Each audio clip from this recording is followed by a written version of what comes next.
はい、どうもこんにちは。ロイヤルブルーコーヒーのバリスタトヨです。本日も国別のコーヒーの紹介をする動画なんですけども、これで4本目シリーズ化し始めてきましたね。僕も話しててとても楽しいです。その国の歴史や特徴を知ることで、今日から皆さんのコーヒーの味わい方がガラッと変わるかもしれません。今回ご紹介するのは、コーヒー生産量で世界第3位を誇るコロンビア。国の基本情報からコーヒーの歴史、そしてコロンビアコーヒーならではの特徴までお伝えしていきます。最後に特殊生成方法のダブルアナエロビックを仕入れたので、実際に飲んでみて感想もお伝えしていきたいと思います。知れば知るほど面白いコーヒーの世界です。ぜひ最後までご覧ください。それではまずコロンビアという国をご紹介します。場所はですね、南米と中米の境目の南米側です。コロンビアは南米で唯一太平洋とカリブ海の両方に面している国ですね。そのためアジアや北米、ヨーロッパに向けた海上の交通の拠点で重要な役割を担ってきました。また中米と南米を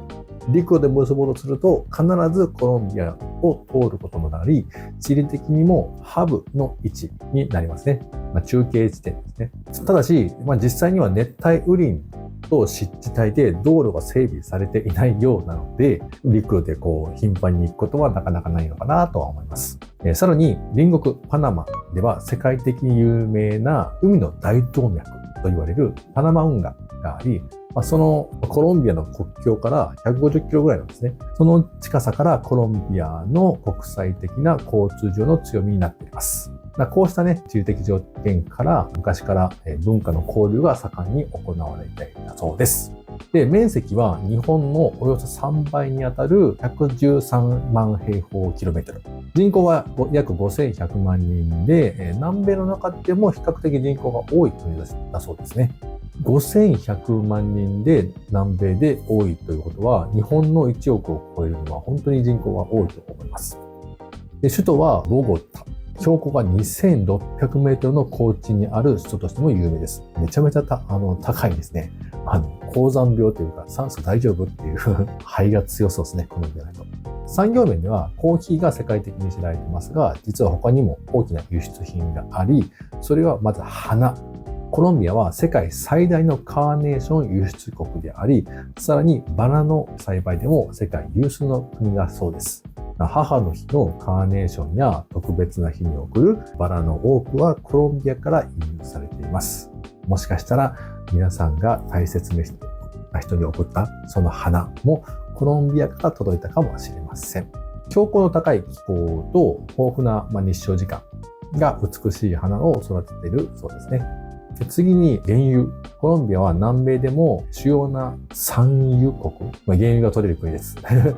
コロンビアは南米でもメインとなる原油が取れる国で、日本や台湾にも輸出されています。普段の生活ではあまり意識されてませんけども、僕たちのエネルギーの一部も実はコロンビアから繋がっていますね。で、そしてサッカーが国民的なスポーツで、代表戦やワールドカップなんかでも街全体がお祭りのように盛り上がります。コロンビアは強いですよ。このようにコロンビアはコーヒーだけじゃない魅力を持ちながら、僕たちの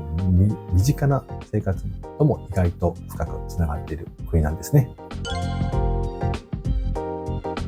続いてコーヒーの歴史なんですけども、コロンビアのコーヒーの歴史は、コーヒーの起源はエチオピアから始まりまして、で、そこからアラビア半島のイエメンに渡り、やがてヨーロッパに広まって、18世紀、1700年代初頭になると植民地政策でカリブ海の島々に持ち込まれて、で、さらにコロンビアの隣にあるベネズエラを経由してコロンビアに伝わったと言われています。コロンビアで本格的に栽培が始まったのは18世紀後半、1700年代の後半ですね、に本格的に栽培が始まりました。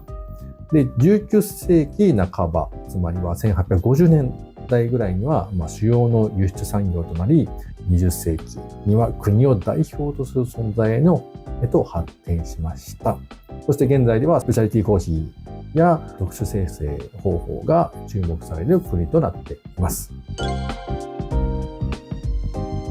はい。ここからね、コロンビアコーヒーヒーの特徴について説明していきます。まず一つ目の大きな特徴が、収穫が年に2回あるということ。多くの国ではコーヒーの収穫時期が1年通して1回なんですね。なので、今年の分が全部売り切ってしまったら来年まで待たないといけない。なので、人気なコーヒー豆はすぐなくなってしまう。この世界中のコーヒー愛好家がいますので、すぐになくなってしまう時もあります。一時期、僕も大好きなコスタリカのモーツァルトも、一時期なかなか手に入らない時期がありました。例えば、ブラジルであったりとか、エチオピアといった主要の生産国は基本的に収穫は年に一度しかありません。しかし、コロンビアに関しては、赤道直下に位置しながら、アンデス山脈を抱えているため、地域的によっては気候のパターンが変わってくるんですね。その結果、1年に2回雨季と乾季が2回来るんですよ。そのため、コーヒーの木が花を咲かせ、実をつけることができるくらいですね。コロンビアでは9月から12月のメインクロップと言われると、4月から6月の三鷹と言われる2回の収穫が可能となっています。世界的に見ても、こういった収穫体系を持つのは、コロンビアと、あとケニアぐらいだと言われています。年に2回収穫できるというのは、コロンビアの地理と気候が生んだとても特別な条件です。2つ目の特徴なんですけども、アラビカ種 100% を生産しているという点が特徴です。コーヒーには大きく分けて3大品種と言われるコーヒーの品種がありまして、1つ目が高品質で知られるアラビカ種。2つ目が虫に強くて収穫量が多いインスタントコーヒーにもよく使われているロブスタ種。で、3つ目が独特の香りを持つリベリカ種ですね。2つ目のロブスタ種はカネフォラ種というのが正式名称なんですけども、一般的にはロブスタというふうに呼ばれています。で、世界的に見ると、育てやすさや収穫量を優先してロブスタ種も混ぜている国も多いんですけども、コロンビアはあえて手間がかかり、虫の被害にも弱いアラビカ種だけを育てています。これは農家にとってはとても大きなリスクなんですけども、それでも高品質のコーヒーを届けたいという思いから、国全体でアラビカ種 100% を貫いています。コーヒーのその3大品種について詳しく説明するんですけども、一つ目はアラビカ種。標高1000メートル以上の高地で育てやすく、酸味や香りが豊かで高品質なコーヒーとして知られています。ただ、虫の被害に弱く育てるのに手間がかかるため、生産者にとってはリスクの高い品種となっています。二つ目はロブスタ種、通称カネフォラ種が正式名称なんですけども、低い土地でも育てやすく、虫の被害にも強いので、収穫量を確保したい国では広く栽培されています。ベトナムなんかがロブスタ種の生産が多分一番多いはずです。で、ブラジルもロブスタ種を多く育てています。インスタントコーヒーやブレンドコーヒーの苦味を補うためによく使われています。3つ目はリベリカ種と言われるマレーシアや西アフリカなど一部の地域で栽培されています。木が大きく育つため収穫が大変で、生産量は世界全体の 1% 未満ですね。なので市場では全然見かけないです。独特の香りや個性的な味わいを持っていますが、市場ではものすごい珍しい存在です。国全体でアラビカ種 100% を貫いているその背景にあるのが FNC、コロンビアコーヒー生産者連合会という存在がとても大きいです。この FNC は1927年に設立された生産者の組織で、今では約50万人の生産者が加盟しています。品質管理や研究開発、海外へのブランド発信を行い、国全体でコロンビアコーヒーの価値を守り続けています。つまり、アラビカ 100% の徹底や品質の高さは、この FNC の強力なサポート体制があったからこそ実現できます。で、コロンビアの地域ごとによって風味の違いがあるのももちろんあります。アンティオキアはバランス型、ウィラはトロピカルフルーツの華やかさ、ナリーニョは高地ならではのクリーンな酸味が特徴らしいです。そして近年では、ダブルアナエロビックなど特殊な生成方法が増えてきて、伝統と挑戦、この両方を持っているのがコロンビアコーヒーの大きな特徴だと思います。その特殊な生成方法の中で、今注目を集めているのがフルーツ強発酵という革新的な方法ですね。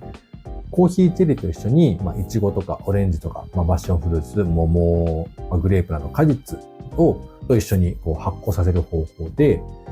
果実の糖であったりとか、香りがコーヒーに移り、まるで果実そのものを食べているような味わいになるそうです。ただこれは台湾の生成方法を行っている生産者に聞きましたけども、オレンジを入れたからといってコーヒーがオレンジに味になるわけではないみたいです。そこが生成方法の難しいところだと思うんですけどね。ただ、一味も二味も違った香りになるので、そこは面白いコーヒーとして楽しめるんじゃないかなとは思います。ただ、この方法は、スペシャリティコーヒー協会 SCA の精神で言えば、コーヒー本来の風味を尊重していないという意味では少し邪道にとらわれるかもしれません。でもコーヒーを楽しむという視点であれば、こういった多彩な風味を体験できるっていうのは魅力の一つなので、ぜひいろんなコーヒーを試していただけたらなと思います。それではね、今回コロンビアのダブルアナエロビックをご用意してますので、そちらを試飲していきたいと思います。はい、本日試飲するのはこちら、コロンビアのルビージャスミンダブルアナエロビック。農園がパライソ92というところを呼んでるんですけども、ここは結構有名な農園です。標高は1800から2200メートルで結構そこそこ高いところですね。コロンビア全体が高いのかな？フレーバーがライチや白桃などの甘みが書いてあるので、これはとても期待のできる豆なんじゃないかなとは思います。準備していきたいと思います。はい、入れてきました。はい、とても綺麗な湯ですね。入れてる途中、粉の香りもそうなんですけども、粉の香りはほんのりとライチな香りがあって、蒸らしをしている時点で、ライチティーのような香りがふわっときて、で、今もこの入れ終わった後のコーヒーもライチの香りがします。いただきます。めちゃめちゃジューシーな感じですね。ダブルアナエロビックっていうので、酸素がない状態の発酵なので、より嫌な発酵の香りが多分しないと思うんですね。発酵由来のフルーティーさがとても強く出てますね。後味も甘みが喉の奥にちょっと残るような感じがとても美味しく思います。面白いコーヒーですね。コーヒーらしくないというか、いい意味でのコーヒーらしくなくて、面白いコーヒーだと。いや、これはうまい。たまに飲む感じがいいですね、これ。はい、それではね、最後にコロンビアコーヒーのポイントをちょっと振り返ってみたいと思います。コロンビアは南米と中米の境目にあって、地形と気候の多様性から年に2回収穫できるのが特別な国です。世界の中でも生産数が第3位になっている国です。